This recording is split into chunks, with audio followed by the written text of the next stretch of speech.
Hi, everyone. Today, I would like to talk about the finances and giving back.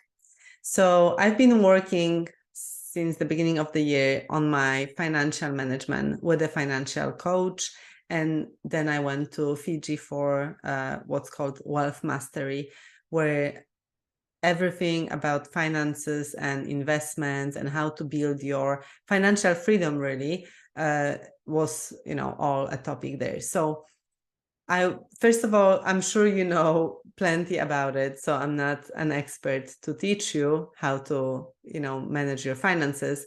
But just as a reminder, what really helps is when you have clear buckets, call them funds or buckets, that every month you put your money to, right? So you spread the money. So let's say you get an income, and there is this concept of paying yourself first, which I'm sure you've heard about, is when you, before any taxes, before any deductions, you take your full income, and from that 100% of income, you take, let's say, 10% and put it in the pay yourself bucket, which that bucket is all about investing into your future financial freedom. And there are a few concepts that are really key about this. One is that you need to decide on the percentage that you are ready to put towards your own future. That's why it's called pay yourself first. It's towards your future. Well, is it 10%, 20%, 30%, or more? Maybe you can give 50% to it. And by, compounding, you're going to grow your number so much more, right? So that number that will get you kind of passive income that's going to cover all your kind of expenses and your fun things as well, that amount is called the critical mass. And I'm sure you can find experts to help you calculate that. If you need help, I can share some of my knowledge around it and help you get to what it's supposed to be, for you to have that life you desire, but not having to work anymore. And that doesn't mean that you want to retire and not do anything anymore. It just means that you can, like, you would be able to not work and not be stressed about work and making money. Does it make sense? So that's the first decision you want to make, is deciding how much can you put aside. And it's important that you consistently put it aside. And you may think, oh no, I cannot put 10%, it's way too much, or 20%. But think about it this way. If your government, and by the way, there are some governments out there, like my origin from, I'm from Poland, where, they make regulations, and guess what? They take 10% extra from your money or something like that, right? So if the taxes were to be changed and you had to give that to government, you'll find a way to live on the rest, make more money, or something like that, right? So it's important to kind of enforce it upon your own way to manage finances, so that you actually can start building your financial freedom and be that in the future.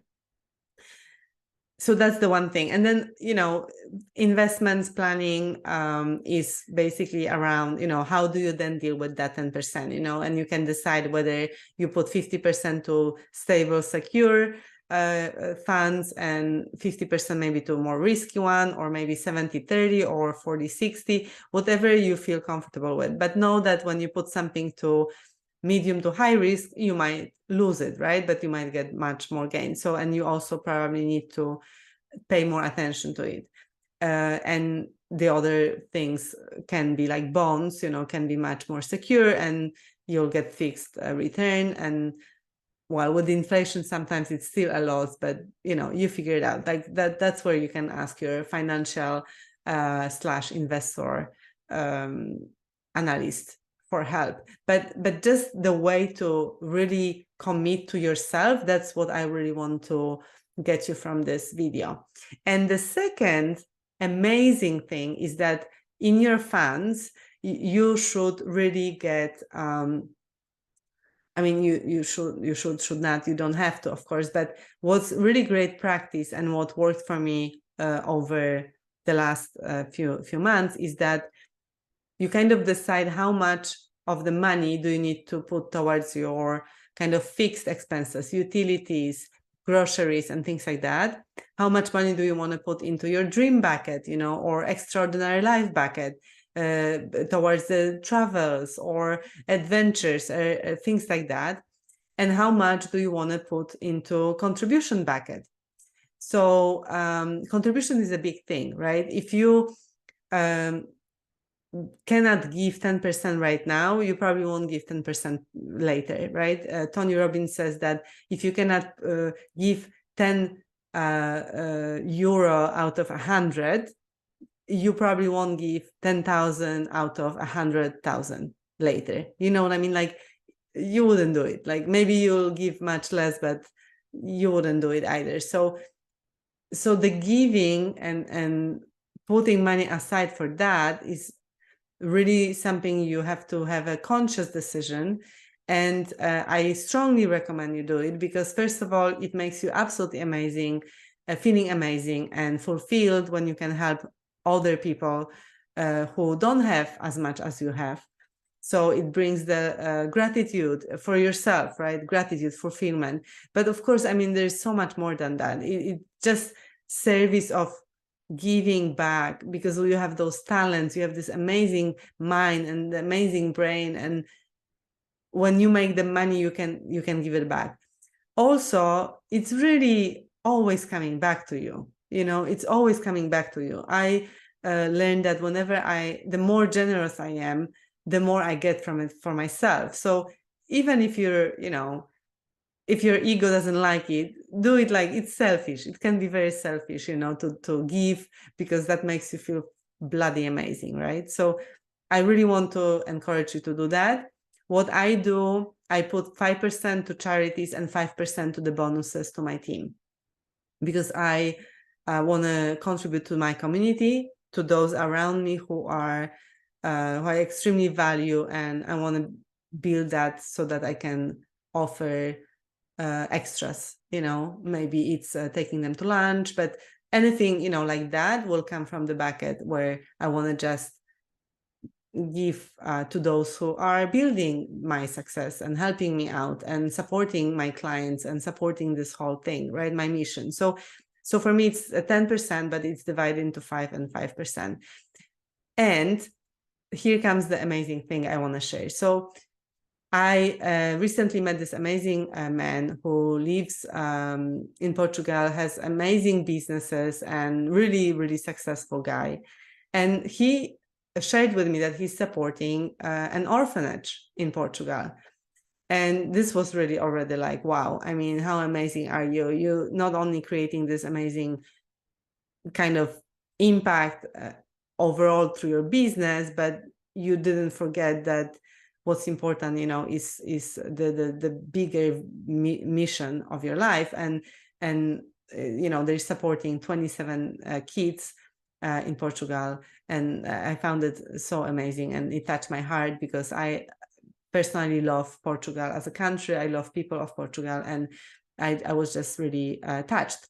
And then in our common group, he shared a video that he's going to raise 300,000 euro or dollars for that orphanage over the next months, because they need the money for many things, for education, for living, for many different things, right? For schooling, for utilities and books and stuff like that. And I had an impulse, an intuition that I will give you the money. I will give him the money for the orphanage from my bucket, because guess what? I have my bucket, and there is money that's not mine, because I already gave it to the bucket of contribution. So I have this money, and it was like 1,700 something, and at the time, that's what I have to give, right? So I basically wrote him and said, hey, I have this much money now in my bucket, so I decided to give it to your cause, which I trust you, I love you, it's amazing, and let's do it. And that just created such a freaking empowering belief and feeling that, my conscious tedious action of putting money aside, not away, for something that I set an intention to do, and I did, now is going to create an actual change, even though it's not 300,000, it's just a bit less than 2K at the moment, by the way, because I think I'm going to continue with that. But that's beautiful, right? Like, I feel amazing that I can give, and I don't feel like I'm taking it away from me because I have already put it in that bucket before and it's there. So with this video, I really want to encourage you to get clear about managing your finances, pay yourself first, keep building your future, and also set some money for others, less privileged. And if you feel inspired by this story and you'd like to contribute to the orphanage in Portugal, 27 kids need you, and let me know, send me a direct message and I'll connect you to the owner of this activity, or this charity, this foundation, and I'll introduce you both, and you can make your donation, maybe contribute your time, anything that you think would be helpful. You're most welcome to join on this mission. So this is all for now. Thank you so much, and I wish you an amazing day.